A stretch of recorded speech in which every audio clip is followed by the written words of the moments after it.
নমস্কার। রাশিচক্রের তৃতীয় রাশি হল মিথুন রাশি। অধিপতি হলেন বুধ। বীজ মন্ত্র হল ওম ব্রাং ব্রিং ব্রং স বুধায় নমঃ। মিথুন রাশির অন্তর্গত তিনটি নক্ষত্র হল মৃগশিরা, আদ্রা ও পুনর্বসু। মৃগশিরার অধিপতি হলেন মঙ্গল, আদ্রা নক্ষত্রের অধিপতি হলেন রাহু এবং পুনর্বসু নক্ষত্রের অধিপতি হলেন বৃহস্পতি। এবার আমরা সেপ্টেম্বর মাসে মিথুন রাশির জাতক জাতিকাদের সাপেক্ষে গ্রহ সন্নিবেশটি একবার নজর বুলিয়ে নিই। মিথুন রাশির সাপেক্ষে রাশিতে মঙ্গল গোচর করবেন, রাশি অধিপতি বুধ দ্বিতীয় ঘরে গোচর করবেন, রবি তৃতীয় ঘরে গোচর করবেন, শুক্র কেতুযুক্ত অবস্থায় চতুর্থ ঘরে গোচর করবেন, শনি নবম ঘরে গোচর করবেন এবং রাহু দশম ঘরে গোচর করবেন। 2 সেপ্টেম্বর থেকে রাশি অধিপতি বুধ সিংহ রাশিতে গোচর শুরু করবেন। 15 সেপ্টেম্বর থেকে রবি কন্যা রাশিতে গোচর শুরু করবেন। 17 সেপ্টেম্বর থেকে শুক্র তার নিজস্ব রাশি তুলা রাশিতে গোচর শুরু করবেন এবং 22 সেপ্টেম্বর থেকে আবার রাশি অধিপতি বুধ সিংহ রাশি থেকে বেরিয়ে এসে তার নিজস্ব রাশি কন্যা রাশিতে গোচর শুরু করবেন। আগামী সেপ্টেম্বর মাসটি মিথুন রাশির জাতক জাতিকাদের কর্মক্ষেত্রের দিকটি দেখতে গেলে আপনাদের মিশ্রভাবে কাটতে চলেছে। আপনাদের দশম ঘরে রাহু মহারাজ গোচর করছেন, তার ফলে আপনারা কর্মক্ষেত্রে মাঝে মাঝে শর্টকাট নেওয়ার চেষ্টা করবেন। কোনো সময় আপনারা তাতে সাফল্য অর্জন করবেন, কোনো সময় আপনারা তাতে সাফল্য অর্জন করবেন না। তাই চেষ্টা করবেন সরল পরিশ্রমী পথ অবলম্বন করবেন, কঠোর পরিশ্রম করবেন, সমস্ত কর্মগুলি মন দিয়ে সম্পন্ন করার চেষ্টা করবেন, তাহলে আপনাদের বেশি উপকার হবে। রাশিতে মঙ্গল গোচর করার জন্য আপনারা মাঝে মাঝে একটু বেশি উত্তেজিত হয়ে থাকবেন। এই সময় কারুর ক্ষেত্রে বা কারুর সম্পর্কে কোনো রকম কটু কথা বলবেন না, কারুর সাথে খারাপ ব্যবহার করবেন না। আপনার কর্মক্ষেত্রে কলিগদের বিভিন্ন রকম কর্মক্ষেত্রে একদম কোনোভাবে হস্তক্ষেপ করবেন না, তাদের কর্মের বিষয়ে কোনো রকম মন্তব্য করবেন না, তাহলে আপনাদের কর্মক্ষেত্রে উন্নতি পথ প্রশস্ত হবে। আগামী সারা মাস জুড়ে আপনাদের দশম ঘরের অধিপতি দেবগুরু বৃহস্পতি আপনাদের দ্বাদশ ঘরে গোচর করবে। এর ফলে কর্মক্ষেত্রের সূত্র ধরে আপনাদের দেশের বিভিন্ন জায়গায় অথবা বিদেশের বিভিন্ন জায়গায় ভ্রমণ করতে হতে পারে। এর ফলে আপনারা প্রচণ্ড ব্যস্ততা অনুভব করবেন এবং পরিবারকেও সঠিক সময় দিতে পারবেন না। আপনাদের ষষ্ঠ ঘরের অধিপতি মঙ্গল আপনাদের রাশিতেই গোচর করবেন, তার ফলে আপনারা আপনাদের কর্মক্ষেত্রের সমস্ত কাজ সম্পূর্ণ নিষ্ঠাভাবে এবং সৎভাবে করার চেষ্টা করবেন এবং কর্মক্ষেত্রে উন্নতির পথ প্রশস্ত করবেন। যে সমস্ত মিথুন রাশির জাতক জাতিকারা ব্যবসার সাথে যুক্ত রয়েছেন, তাদের সপ্তম ঘরের অধিপতি বৃহস্পতি আপনাদের দ্বাদশ ঘরে গোচর করার জন্য যে সমস্ত ব্যক্তিরা ইম্পোর্ট এক্সপোর্টের কাজে যুক্ত রয়েছেন বা ফরেক্সের কাজে যুক্ত রয়েছেন, তাদের জন্য সময়টি অসম্ভব ভালো হতে চলেছে এবং দেবগুরু বৃহস্পতির এই অবস্থানের জন্য আপনারা বিদেশেও ব্যবসায়িক সম্পর্ক গড়ে তুলতে পারেন। বৈদেশিক মাধ্যমের সাথে যুক্ত যারা, তাদের ব্যবসাতে উল্লেখযোগ্য সাফল্য অর্জন করার যোগ দেখা যাচ্ছে। রাশি সাপেক্ষে আপনাদের রাশিতে মঙ্গল বসে আছেন এবং তার সপ্তম দৃষ্টি আপনাদের সপ্তম ঘরে থাকার জন্য ব্যবসায়িক ক্ষেত্রে মাঝে মাঝে কর্মচারীদের সাথে বা পার্টনারদের সাথে মনোমালিন্য হতে পারে, তাদের সাথে ঝগড়াঝাটিও হতে পারে। তাই এই বিষয়টিকে আপনাদের সচেতন থাকতে হবে, মাথা ঠান্ডা করে ব্যবসাকে অগ্রসর করতে হবে। নবম ঘরে শনি বক্রী অবস্থায় সক্ষেত্রস্থ হয়ে গোচর করছে। এর ফলে আপনাদের সমস্ত কাজ ব্যবসায়িক ক্ষেত্রে যেগুলো সম্পন্ন হওয়া বাকি আছে সেগুলি ধীরে ধীরে সম্পন্ন হতে শুরু করবে। শুধু আপনাদের ধৈর্য ধরতে হবে, তবেই আপনারা ব্যবসায়িক ক্ষেত্রে সাফল্য অর্জন করতে সক্ষম হবেন। আমরা যদি আগামী সেপ্টেম্বর মাসে মিথুন রাশির জাতক জাতিকাদের অর্থনৈতিক দিকটির কথা বলি, তাহলে আগামী মাসটি আপনাদের জন্য মিশ্র প্রকৃতির হতে চলেছে। দেবগুরু বৃহস্পতি আপনাদের রাশি সাপেক্ষে দ্বাদশ ঘরে গোচর করছেন, তার ফলে আপনাদের ব্যয় বৃদ্ধি হবে। এই ব্যয়গুলি আপনারা ব্যবসা সম্প্রসারণের ক্ষেত্রে এবং বিশেষ করে ধর্মীয় কোনো অনুষ্ঠানের ক্ষেত্রে বা ধর্মীয় কোনো জায়গায় ঘুরতে যাওয়ার ক্ষেত্রে বেশি করে থাকবেন। মাসের প্রথম 15 দিন রবি আপনাদের তৃতীয় ঘরে গোচর করবেন। এর ফলে আপনারা সরকারি ক্ষেত্র থেকে আর্থিক অনুদান বা আর্থিক কিছু উপহার পেতে পারেন, বা সরকারি কন্ট্রাকচুয়াল যারা ব্যবসা করেন তাদেরও এই সময়টি খুবই অনুকূল হবে।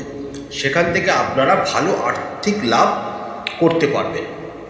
শনি মহারাজ নবম ঘরে গোচর করছেন এবং তার তৃতীয় দৃষ্টি আপনাদের একাদশ ঘরে পড়ছে। এর ফলে আপনাদের আয় স্থিতিশীল থাকবে এবং স্থির থাকবে।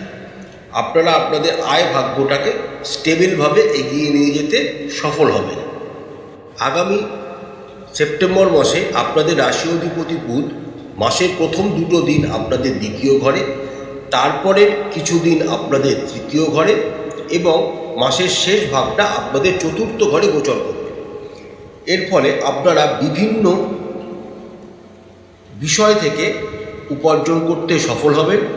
এছাড়া এই সময় আপনারা বিশেষ করে মাসের শেষের দিকে যখন রাশি অধিপতি বুধ আপনাদের চতুর্থ ঘরে ভদ্রযোগের সৃষ্টি করবেন, তখন আপনারা কোনো বড় সম্পত্তি ক্রয় করতে পারেন বা সম্পত্তির জন্য অর্থ ব্যয় করতে পারেন। স্বাস্থ্যের দিক থেকে আগামী সেপ্টেম্বর মাসটি মিথুন রাশির জাতক জাতিকাদের বেশ ভালোই কাটবে। রাশি অধিপতি বুধ মাস শুরু হবার প্রথমার্ধে দ্বিতীয় ঘরে এবং তৃতীয় ঘরে রবিযুক্ত অবস্থায় গোচর করবেন এবং মাসের শেষার্ধে চতুর্থ ঘরে কেতুযুক্ত অবস্থায় নিজস্ব রাশিতে গোচর করবেন। রাশি অধিপতি বুধের ভালো অবস্থান আপনাদের শরীর স্বাস্থ্যকে সঠিক রাখতে সহায়তা করবে। এছাড়া রবি তৃতীয় ঘরে অবস্থান, শনির সুপ্রভাব এবং বৃহস্পতির সুপ্রভাব থাকার জন্য আপনাদের শরীর স্বাস্থ্য ভালোই কাটবে।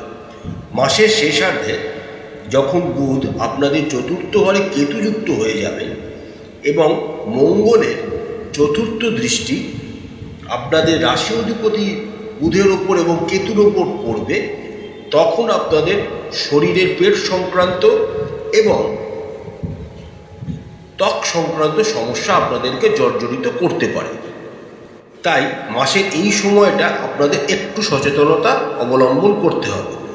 এই সময় চেষ্টা করবেন প্রচুর জল খাওয়ার, সঠিক খাবার খাওয়ার, রাস্তার খাবারকে একদম বর্জন করার এবং একটি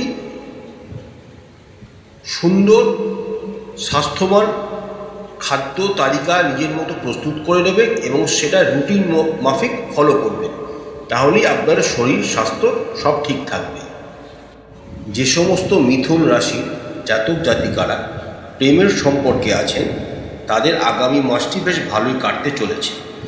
মাসের প্রথমার্ধে আপনাদের পঞ্চম ঘরের অধিপতি শুক্র, যা মিথুন রাশির ক্ষেত্রে রাজ্যকারক গ্রহ, তিনি চতুর্থ ঘরে কেতুযুক্ত অবস্থায় গোচর করবেন এবং তাদের ওপর মঙ্গল ও বৃহস্পতির পূর্ণ দৃষ্টি থাকবে। এর ফলে আপনারা আপনাদের প্রিয়জনের সাথে বিভিন্নভাবে কোয়ালিটি টাইম এবং রোম্যান্টিক টাইম স্পেন্ড করতে সফল হবেন। 17ই সেপ্টেম্বর থেকে আপনাদের পঞ্চম ঘরের অধিপতি শুক্র যখন আপনাদের পঞ্চম ঘরে সক্ষেত্রস্থ অবস্থায় গোচর করতে শুরু করবেন, তখন আপনাদের প্রেমজ সম্পর্ক আরও গভীর হবে। আপনারা একে অপরের বিভিন্ন বিষয়ে সচেতনতা দেখাবেন এবং আপনাদের সম্পর্কের মধ্যে রোম্যান্টিসিজম বাড়বে। পারস্পরিক সমন্বয় আরও বৃদ্ধি হবে এবং আপনারা একে অপরের আরও ঘনিষ্ঠ হয়ে উঠতে সফল হবেন। যে সমস্ত মিথুন রাশির জাতক জাতিকারা বিবাহিত, তাদের আগামী মাসটি খুব সাবধানতা অবলম্বন করতে হবে, কারণ আপনাদের সপ্তম গৃহে অর্থাৎ বিবাহ ঘরের অধিপতি বৃহস্পতি দ্বাদশ ঘরে গোচর করছেন এবং তার সাথে মঙ্গল আপনাদের রাশিতে গোচর করবে এবং আপনাদের সপ্তম ঘরে তার পূর্ণ দৃষ্টি প্রদান করবে। তার ফলে বিবাহিত জীবনে ঝামেলা, ঝঞ্ঝাট, ঝগড়া, অশান্তি ইত্যাদির যোগ কিন্তু দেখা যাচ্ছে। এই সময় আপনারা মেজাজ হারাতে পারেন, রাগে কোনো কটু কথা বলতে পারেন, যা আপনাদের বিবাহিত সম্পর্কে এফেক্ট ফেলতে পারে। এছাড়া এই সময় আপনার জীবনসঙ্গীরা একটু বেশি ধার্মিক হয়ে উঠতে পারেন। বাড়িতে কোনো ধার্মিক অনুষ্ঠান বা পুজো আয়োজনও হতে পারে।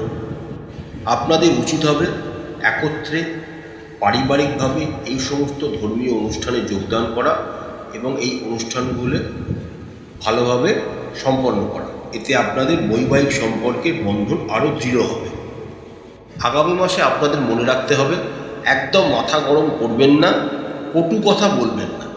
চেষ্টা করবেন নিজের রাগকে নিয়ন্ত্রণ করার এবং সুন্দর সরলভাষী এবং মিতভাষী হয়ে সমস্ত বিষয় কথাবার্তা বলা। আগামী মাসটি পরিবারের দিক থেকে মিথুন রাশির জাতক জাতিকাদের মিশ্র হতে চলেছে। আপনাদের রাশি অধিপতি বুধ দ্বিতীয় ঘরে, তৃতীয় ঘরে এবং চতুর্থ ঘরে সারা মাস জুড়েই গোচর করবে। এর ফলে আপনাদের পারিবারিক সম্পর্ক উন্নতি হবে, আপনারা সুন্দর কথা বলবেন, আপনাদের মধ্যে সম্প্রীতি বজায় থাকবে। কিন্তু রাশিতে যেহেতু মঙ্গল গোচর করছে, তাই আপনাদের রাগ অনেক সময় আপনাদের এই সম্প্রীতি এবং ভালোবাসাকে মাঝখানে অন্তরায় হয়ে দাঁড়াতে পারে। আপনাদের চতুর্থ ঘরে শুক্র এবং কেতু গোচর করছে, তার ফলে পারিবারিক ছোটোখাটো কিছু সমস্যা থাকবে, কিন্তু দেবগুরু পঞ্চম দৃষ্টি আপনাদের চতুর্থ ঘরে পড়ার জন্য ধীরে ধীরে সেসব সমস্যার সমাধান হয়ে যাবে এবং ধীরে ধীরে আপনারা সুন্দর পারিবারিক জীবনে ফিরে আসতে পারবেন। মাসের শেষার্ধে যখন বুধ, যিনি আপনাদের রাশি অধিপতি, তিনি চতুর্থ ঘরে নিজস্ব ক্ষেত্রে গোচর শুরু করবেন, তখন আপনাদের পারিবারিক জীবনে আবার আনন্দ ফিরে আসতে শুরু করবে। বাড়িতে আনন্দের পরিবেশ সৃষ্টি হবে।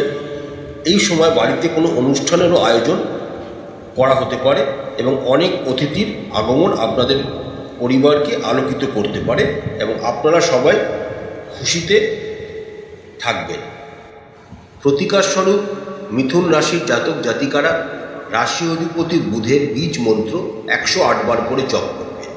ভিডিওর প্রথমেই আমি বুধ গ্রহের বীজ মন্ত্র বলে দিয়েছি, আপনারা সেই মন্ত্র আরেকবার দেখে নেবেন এবং প্রত্যেক দিন 108 বার করে জপ করবেন।